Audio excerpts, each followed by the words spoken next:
கோடான கோடி அற்புதங்களை செய்கின்ற புனித அந்தோணியாருடைய புதுமைகளிலே இந்த புதுமையும் முக்கிய புதுமையாக பேசப்பட்டு ஆவணப்படுத்தப்பட்டிருக்கின்றது.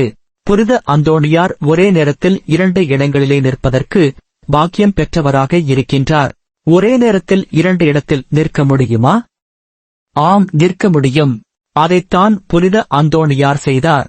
சாதாரண மனிதர்களினாலே இந்த பெரிய அற்புதத்தை செய்ய முடியாது. ஏனென்றால் இது மனித சக்திக்கு அப்பாலே செய்யப்படுகின்ற ஒரு அற்புதம். புனித அந்தோணியாருடைய இந்த புதுமையை இதிலே பதிவு செய்கின்ற முக்கியமான நோக்கம் 2. 1. கோடி அற்புதரான புனித அந்தோணியார் எந்த அளவுக்கு சக்தி வாய்ந்த புனிதராக இருக்கின்றார் என்று தெரிவிப்பதும். 2. இந்த புதுமையின் மூலமாக இதை அறிந்து கொள்ளுகின்றவர்கள் புனித அந்தோணியார் மூலமாக என்னென்ன விதமான அற்புதங்களையும் புதுமைகளையும் தங்களுடைய வாழ்க்கையிலே பெற்றுக்கொள்ள முடியும் என்பதை தெரிவிப்பதற்காகவே பதிவு செய்யப்பட்டிருக்கிறது. புனித அந்தோணியார் ஒரே நேரத்தில் 2 இடங்களில் நிற்க வல்லவராயிருக்கின்றார் என்றால் அதன் மூலமாக தன்னுடைய பக்தர்களுக்கு அவர் ஒரே நேரத்தில் பல அற்புதங்களை செய்யக்கூடியவராகவும் இருக்கின்றார். ஒரு இடத்திலேயே அவர் ஒரு பணியை செய்து கொண்டிருக்கின்ற அதே நேரத்தில் இன்னுமொரு இடத்தில் இன்னுமொரு தேவையை நிறைவேற்றக்கூடியவராக புனித அந்தோணியார் இருக்கின்றார். அவர் பிரசங்கம் செய்கின்ற பொழுது, அல்லது ஆலயத்தில் வழிபாடு செய்கின்ற பொழுது, அல்லது இயற்கை அனர்த்தத்தினாலே ஏற்படுகின்ற தேவைகளின் பொழுது, அல்லது நோய்வாய்ப்பட்டிருக்கின்ற பொழுது, அல்லது இறக்கின்ற வேளையில் கூட புனித அந்தோணியாருடைய உதவியை நாடுகின்றவர்களுக்கு அவர் தாராளமான உள்ளத்தோடு ஒரே நேரத்தில் 2 இடங்களிலேயே அற்புதங்களை ஆற்றக்கூடியவராக இருக்கின்றார். நீங்களும் புனித அந்தோணியாரிடம் கேட்டு பாருங்கள், அவர் உங்களுக்கு அற்புதங்கள் செய்வார். கோடிக்கணக்கான அற்புதங்களை செய்கின்றவர் புனித அந்தோணியார். இப்பொழுது புனித அந்தோணியாருடைய இந்த புதுமைகளை பார்ப்போம். இது 13ஆம் நூற்றாண்டின் தொடக்கத்தில் இடம்பெற்ற ஒரு குறிப்பிடத்தக்க நிகழ்வை பற்றிய விவரமாகும். போர்த்துகீசிய பிரான்சிஸ்கன் துறவியும் தகுதியான மருத்துவருமான பாதுவாவின் புனித அந்தோணியார் திருச்சபையின் சிறந்த மருத்துவர்களில் ஒருவராக பரவலாக போற்றப்பட்டார். புனித அந்தோணியார் அற்புதங்கள் செய்வதில் பிரபல்யமானவர். குறிப்பாக அற்புத குணமாற்றங்களில் சிறந்து விளங்கியவர்.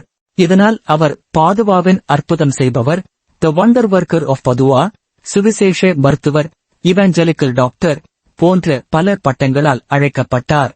அவரின் இன்னொரு அதிசயமான திறமை ஒரே நேரத்தில் 2 இடங்களில் தோன்றும் இரட்டை தோற்றம், பைலொகேஷன் என்பதாகும். இதற்கான மிகவும் அறியப்பட்ட சம்பவங்களில் ஒன்று ஈஸ்டர் ஞாயிற்றுக்கிழமையன்று மொண்ட்பெலியர் பேராலயத்தில் நடந்ததாக கூறப்படுகிறது. அந்த நாளில் அவரது பிரசங்கத்தை கேட்க பெரும் மக்கள் கூட்டமும் பல மதகுருக்களும் கூடினர். பிரசங்கத்தின் போது அருகிலுள்ள ஒரு மடத்தில் அவர் அதே நேரத்தில் இசைக்குழுவில் பாட வேண்டியிருந்ததை அவர் திடீரென நினைவுபடுத்திக் கொண்டார். அனைவரும் பார்த்துக் கொண்டிருக்கும் நிலையில் அவர் அமைதியாக மேடையின் நிழலில் நின்று தன் முகத்தை தனது ஆடையால் மூடி அசைவின்றி நிற்கத் தொடங்கினார். அதே தருணத்தில் அவர் மற்ற மடத்தின் இசைக்குழுவில் தோன்றி பாடுவதாக கூறப்பட்டது. பாடல் முடிந்தவுடன் அவர் மீண்டும் ஈஸ்டர் வழிபாட்டில் உயிர்த்தெழுந்தது போல செயல்பட்டு எதுவும் நடக்காதது போலவே பிரசங்கத்தை ஒப்புயர்வில்லாத வாக்குத்திறனுடன் தொடர்ந்தார். இதேபோல் புனித அந்தோணியார் மற்றொரு முறை லிமோஜஸ் நகரில் உள்ள செயின்ட் பியர் தேவாலயத்தில் புனித வியாழக்கிழமையன்று பிரசங்கித்துக் கொண்டிருந்த போது இதே அற்புதத்தை வெளிப்படுத்தியதாக சொல்லப்படுகிறது. அப்போது அவர் சில மைல்கள் தூரத்தில் உள்ள மற்றொரு தேவாலயத்தில் சேவையில் பங்கேற்க வேண்டியிருந்ததை நினைவுபடுத்திக் கொண்டார். பல சாட்சிகளின் முன்னிலையில் அவர் பலிபீடத்தின் முன் மண்டியிட்டு பிரார்த்தனையில் ஈடுபட்டார். அதே நேரத்தில் அவர் தூரத்தில் உள்ள மற்ற தேவாலயத்தில் தோன்றி அங்கே பிரசங்கம் செய்ததாகவும் கூறப்படுகிறது. பிரசங்கம் முடிந்ததும் அவர் மீண்டும் நிழலில் மறைந்து தன் முதல் இடத்தில் பிரார்த்தனையிலிருந்து எழுந்து எதுவும் நடக்காதது போலவே வழிபாட்டை தொடர்ந்தார். இந்த அற்புதத்தை பலரும் தெளிவாக கண்டதாகவும் அவர் ஒரே நேரத்தில் 2 இடங்களிலும் உடல் ரீதியாக இருந்ததாகவும் சாட்சியங்கள் பதிவாகின. இதனைப் பற்றி ஒரு அதிகாரி கூறும் பொழுது இவ்வாறு கூறினார்: இந்த அற்புதங்கள் மிகுந்த நம்பத்தகுந்த ஆதாரங்களால் நமக்கு கிடைக்கின்றன. இதை மறுப்பதோ அல்லது வரலாற்று உண்மையை வன்முறையாக மாற்றாமல் விளக்குவதோ இயலாது என்று தெரிவித்ததாக பதிவாகியுள்ளது. உண்மையாகவே 2 இடங்களில் ஒரே நேரத்தில் தோன்றும் திறன், பைலொகேஷன் என்பது திருச்சபையின் பார்வையில் கடவுளின் ஒரு விசேஷ வரமாக கருதப்படுகிறது. இந்த ஆற்றல் தூரத்தில் உள்ள முக்கியமான பணிகள், இரக்கமும் தானமும் சார்ந்த செயல்கள், நோயாளிகளையும் இறந்து போகும் நபர்களையும் பராமரிக்கும் பணிகள், அல்லது கடவுளின் சித்தத்தின்படி செயல் ஆற்ற வேண்டிய ஆனால் உடல் ரீதியாக அங்கே இருப்பது சாத்தியமில்லாத சூழல்களில் அவ்வாறு தேவையானவர்களுக்கு அளிக்கப்படும் ஒரு தெய்வீக வரமாக பார்க்கப்படுகிறது. உண்மையில் கத்தோலிக்க திருச்சபையின் வரலாற்றில் இந்த இரடை வெளிப்பாடு பைலோகேஷன் மிகவும் பரவலாக காணப்படுகிறது. இதன் இருப்பு உண்மையானதாகவே கருதப்படுகிறது. வத்திக்கான் இதை புனிதராக அறிவிக்கப்பட வேண்டிய முக்கிய அதிசயங்களில் ஒன்றாக மதிக்கிறது. இதை மிகுந்த மதிப்புடன் ஒரு உயர்ந்த ஆன்மீக அடையாளமாக கருதி இந்த நிகழ்வை பல ஆண்டுகளாக ஆழ்ந்த ஆய்வுகளும் விசாரணைகளும் செய்து வருகிறது.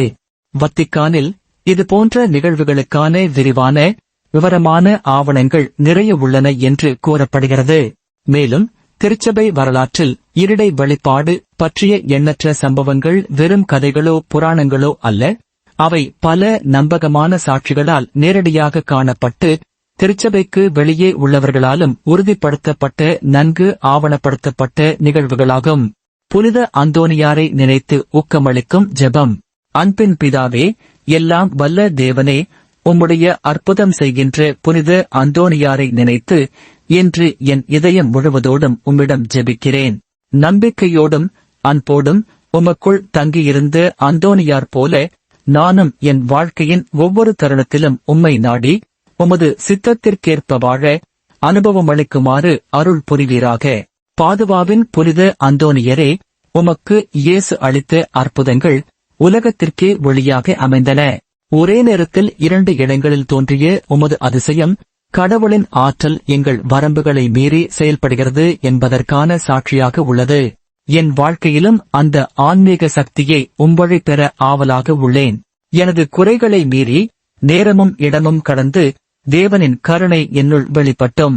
புனித அந்தோனியரே, நோயுற்றவர்களை குணப்படுத்திய உமது கருணை நிறைந்த இதயம் எனது வாழ்க்கையிலும் குணமளிக்கும் தொடுதலாக இருக்கட்டும். உடல், மனம், ஆன்மா ஆகிய மூன்றிலும் உம்மைப் போலவே பரிசுத்த குணத்தை அடைய நான் உம்மை வேண்டுகிறேன். எங்கெல்லாம் இருள் உள்ளதோ அங்கெல்லாம் உமது ஒளி வெளிப்பட்டும்.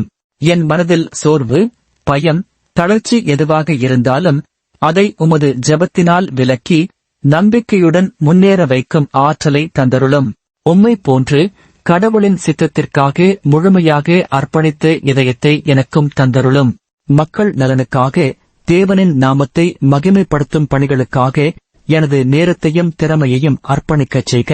பிறருக்காக சேவை செய்யும் போது உம்மைப் போல தியாக உணர்வுடனும் அன்பும் கருணையும் நிரம்பிய இதயத்துடனும் செயல்பட வழிநடத்தும்.